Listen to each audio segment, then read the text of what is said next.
Hi everyone, my name is Sydney and today I'm going to be discussing Rise Sister Rise by Rebecca Campbell, and I'm actually joined by a special guest today.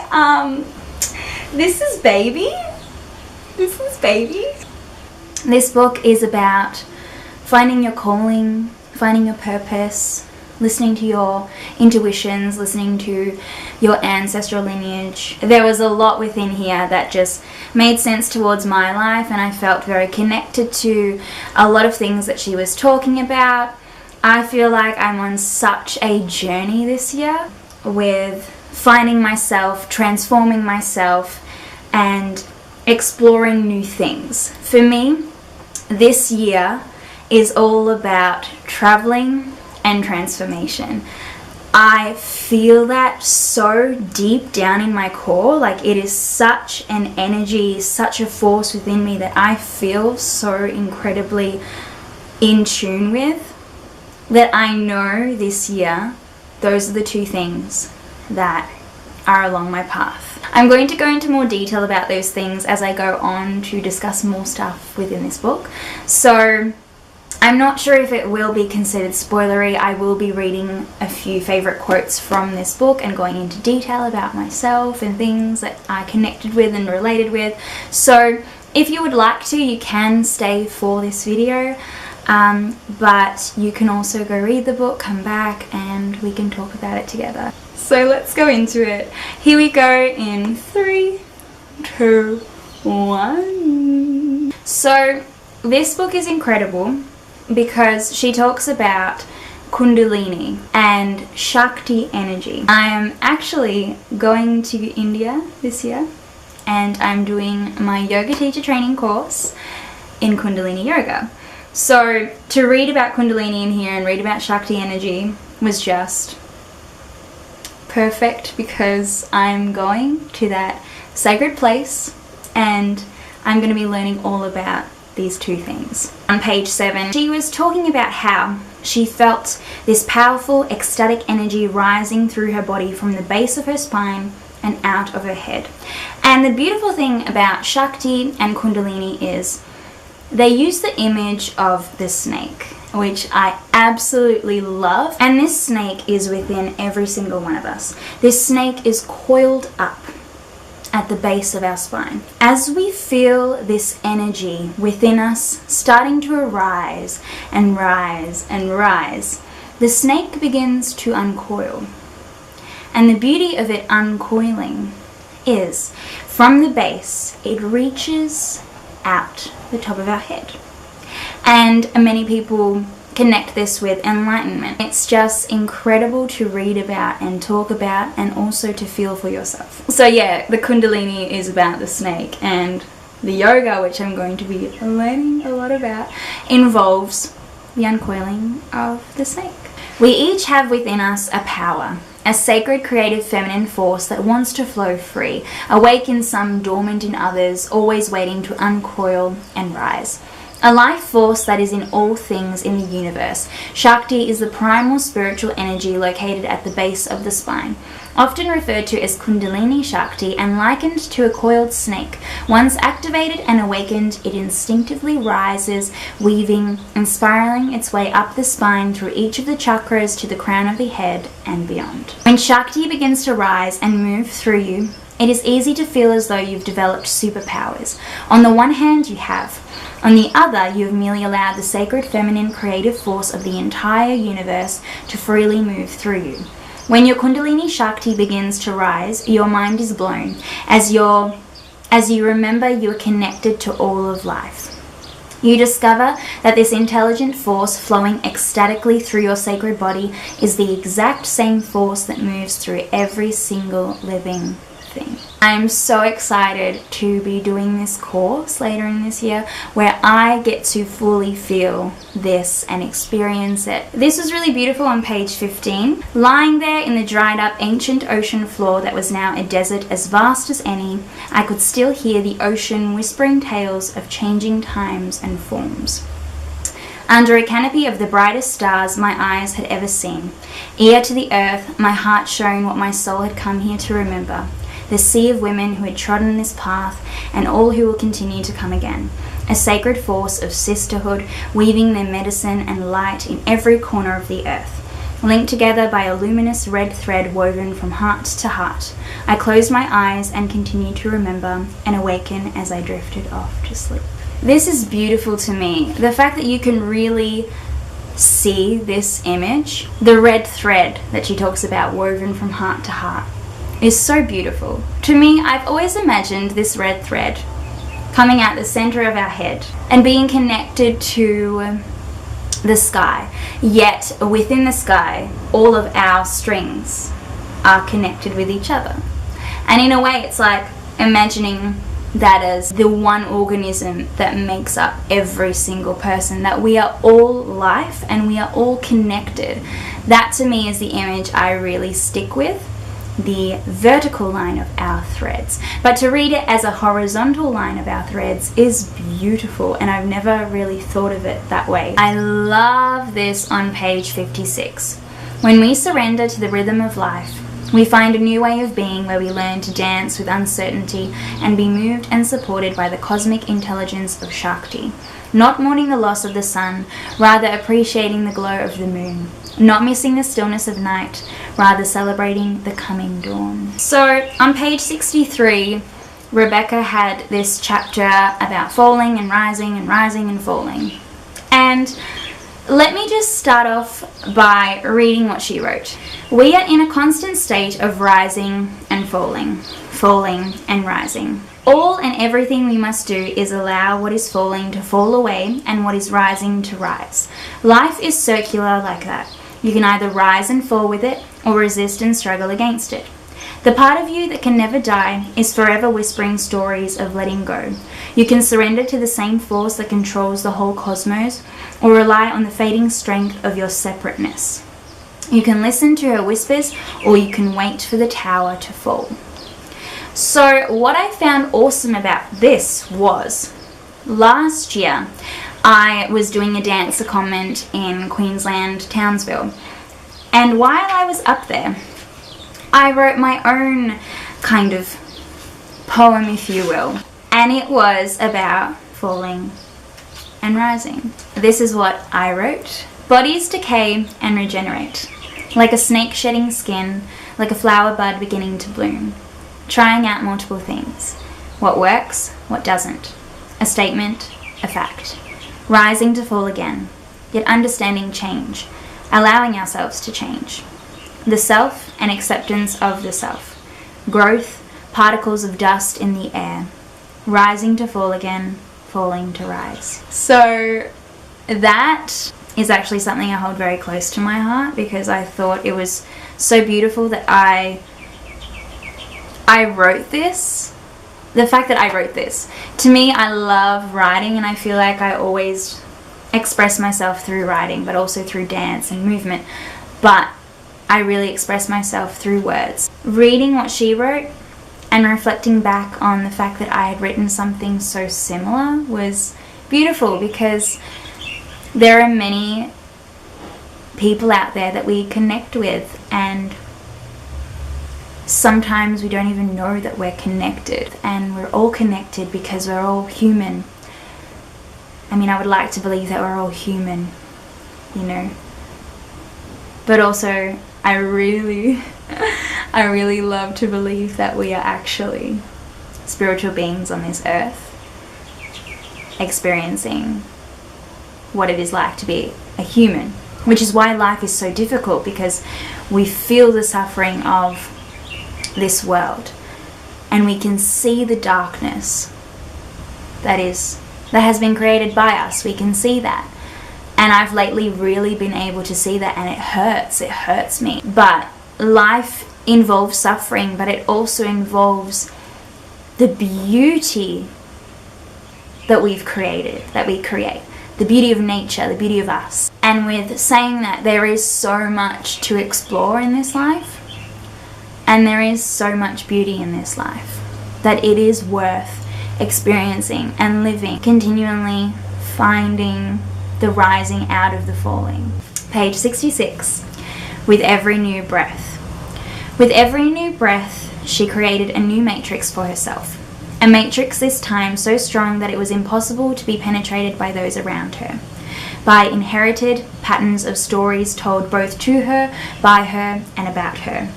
A matrix so fierce that it didn't matter what was thrown her way, for now she drew her power and truth from an untouchable, unwavering place that resided deep within. With every new exhale, she released lifetimes of oppression, of enforced power, of pain and suffering, of guilt and shame, of holding back her voice, her truth, her wisdom, her knowingness, her powerfulness, her holiness, of holding things in her body that were not even hers. She was born in the fire, each new flame igniting an untamable power that could never be extinguished. Not now, not ever.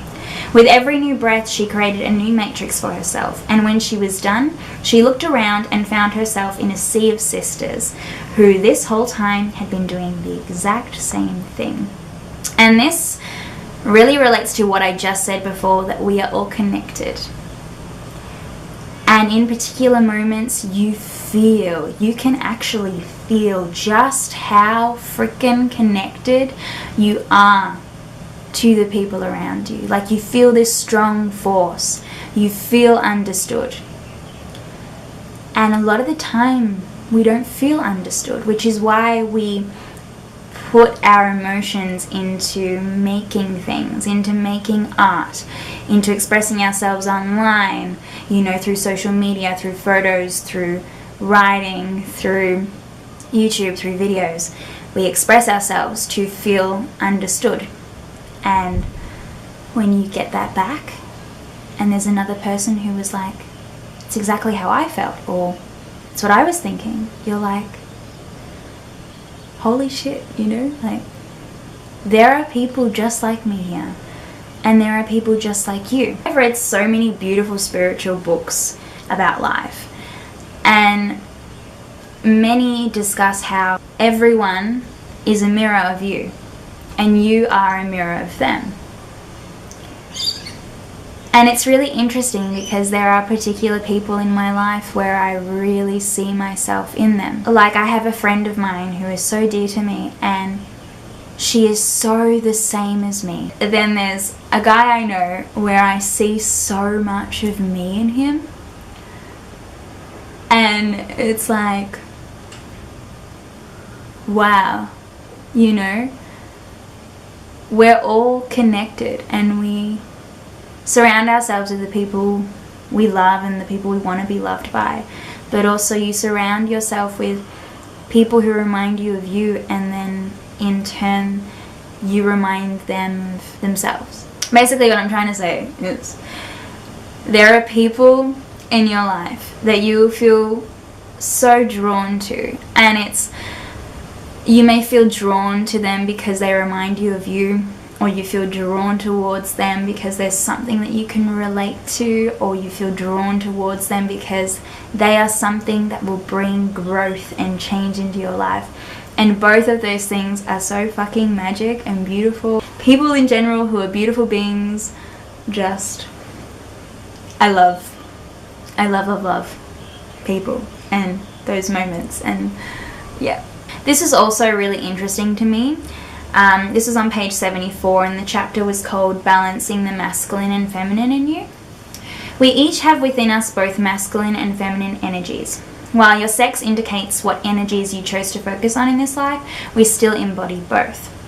And this was really interesting to me because I do believe that we all have different levels of masculine and feminine energy within us. And for me, I feel more connected towards the feminine energy for myself, but I do see the masculine side of things. She goes into doing this table of the sacred feminine, unbalanced feminine, sacred masculine, unbalanced masculine.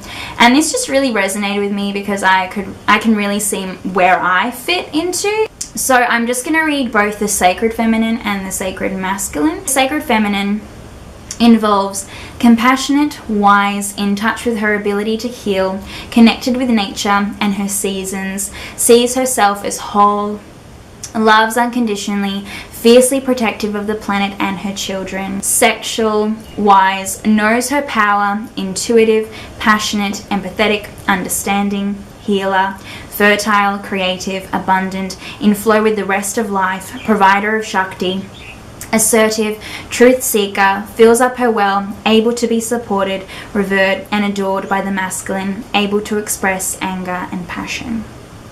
I personally feel super connected to this. So the sacred masculine, strong, protective, worships the feminine, supportive, present, active, proactive, abundant, powerful, provider, confident, physical, energized, passionate, heroic, courageous, able to be supported by the feminine, able to surrender to and be held by the feminine, able to love unconditionally, in touch with feelings but doesn't let them control him, empowered, not threatened.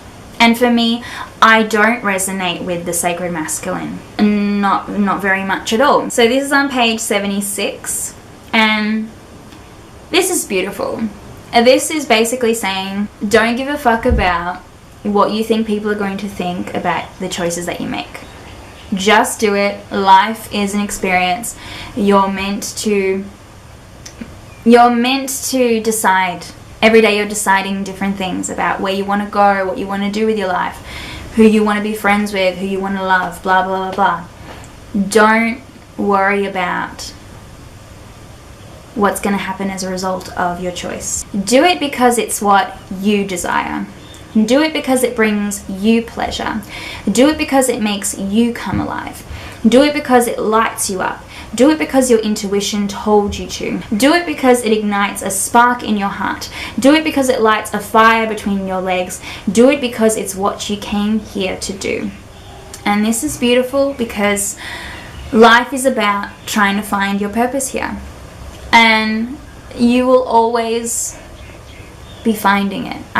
For me, I feel like I'll always be trying to find my purpose. I think every year I feel like there's a different purpose in a way. So for example, I know that my main purpose here in life is to radiate and spread love and light, and that is something that I believe in and follow from here on out. It's something I'm always going to follow, and I know that that is my purpose, my soul purpose. But in terms of what I'm meant to also bring into this world, because our purpose may not be one thing, it may not just be that. I know it is that, but I know that there are other things that I'm here for. I feel like my purpose this year is to come back to the self and allow myself to grow, to allow myself to take every experience at hand, to go out into the world and actually fucking see it for myself, to not continually be stuck trying to understand the world through other people's eyes, to go out there and fucking experience it for me. So that is why transformation is a big thing, but also why I really feel on this path towards traveling. I feel so connected to wanting to see the world this year that I cannot tell you how strong that force feels for me. I feel so called to go to different places. This year, I've already set them in stone that I am going to India and I am going to Japan. The third country that I feel extremely called to go to is England. I feel so called to go to London that it's not even funny the experiences I've been having towards that calling. I've had about 4 or 5 moments where I was told from the external that I need to go. Yeah. And that one is both really crazy but also bloody awesome, because I've always known that I wanted to go to India. I've wanted to go to India for 5 years now. 5 years. And I'm finally going, yes. But anyway, I never really had London on my list. If I'm honest with you, I never really had it. I went through like a One Direction phase and, you know, whatever. But I never was like, oh, I need to go. The transition from 2018 to 2019, I just had all these callings of I'm going, I need to go. It's gonna happen. This is beautiful as well on page 81. You know that I'm a big advocate towards self-love, and I think we all need to find self-love for ourselves. So this is just about that. We must study ourselves, become experts in you. If others have an opinion of you, it is simply that, an opinion, theirs. An opinion tainted by the filter that they see the world through. As a change maker, you are choosing to see the world in a different way. Most people are not like you. Change makers change things. Change is uncomfortable. We must be relentless in the reclamation of who we are, so that when another comes with their judgments, and they will, especially when you're forging a path, you are so secure in your core identity that no words or amount of energy can throw you off your course. No one gets to say who you are but you. And this is beautiful, so true. I'll be honest and say I fall out of this sometimes, but then I always come back to it. And I know who I am. I know who I am. But I do fall out of it sometimes when shit happens to me, because I do tend to go into the mentality of, why is this happening to me? But things happen for a reason, and you grow from them, and you are on a journey, and this journey is beautiful. But as I was saying before, the world is made up of beauty and darkness. You can't appreciate the beauty without the darkness. And that's just fact. What is constant, what will always be there for you, with you, is you. Your body, how you speak, you'll always have yourself, because your soul, your host, is here with you. It is a gift to be loved by someone else. It is a gift, you know? But it is an absolute gift to be loved by you. I love this. I feel so connected to Rebecca in so many different ways. So this is on page 86. I loved this on page 114. This is a quote from Nayyirah Waheed, and she's an author also. I bleed every month and do not die. How am I not magic? And this is fucking awesome, because all you women out there, fuck yes, live by this fucking quote, because we are amazing. So this is what I was talking about with referring to England, London. Page 145. So many of us are being called back home, to sacred lands that our souls once walked in different shapes and forms, sent forth to pick up ancient memories and seeds of light planted there. The earth holds secrets of times past. Do not be surprised if you are led. I see spontaneous pilgrimages in your future. The veil of silence has been lifted. Her whispers are becoming easier to hear. We must listen with our hands, hear with our hearts, and see with our ears, as the veil between the worlds becomes thinner by the hour. Oh my god, I love this. So for me, another big reason why I want to study Kundalini yoga is when I experienced Kundalini for the first time for me, chanting was a bloody godsend. The mantras was enabling me to come out. Like, I felt the vibration, I felt the energy, I felt me. So on page 176, when you share your voice, you unlock something in the universe and call a missing piece of you home. Our individual voice is the most powerful sound current on the planet. If you have kept your soul's voice silenced or held back, chanting could be truly life-changing for you. As we chant, we don't just chant to free or heal ourselves. We also chant for all those who do not have a voice and the healing of all. In John, it says that sound or vibration is the most powerful force in the universe, and I couldn't agree more. Chanting is the practice of singing divine names in repetition. It is a form of vibrational healing, as the sound current reverberates through your physical body, bringing it back to harmony. The repetition of chanting causes our minds to get bored and rest, allowing another voice, our true voice, our soul's voice, to sing through us. If you have ever chanted or attended one of my workshops, perhaps you know what I'm talking about. There comes a point in most chants where your voice actually changes. A resistance has been cleared away and created space for something sacred. Many times when I chant, it feels like I both lose myself and find myself, my true self. For me, there is no other modality that has this same powerful effect. There are 84 meridian points on the top of the mouth that are stimulated when we chant. These stimulate the hypothalamus, which stimulates the pineal gland, which stimulates the entire glandular system, which is why it makes you feel so damn good. But more subtly, my favorite thing about chanting is the unified field that opens when we begin singing. It's as if the chant exists in that field on its own, and when we begin chanting, we are instantly connected to it. And by being in that field through chanting along, you are also connecting yourself to all of the people who have ever chanted that chant throughout the past, present, and future. That is a lot of divine support and holding. That is the truth. And that is how I feel when I chant. On that note, that's where I'm going to leave this. If you haven't read Rise Sister Rise, I really hope that you do, because it is a beautiful book and there is so much in here that I relate with, and I see myself so much in her, like with wanting to let my Kundalini Shakti arise this year, and it is going to. I'm so excited. But also to feel all the emotions, all the negative and positive emotions, to let myself feel them.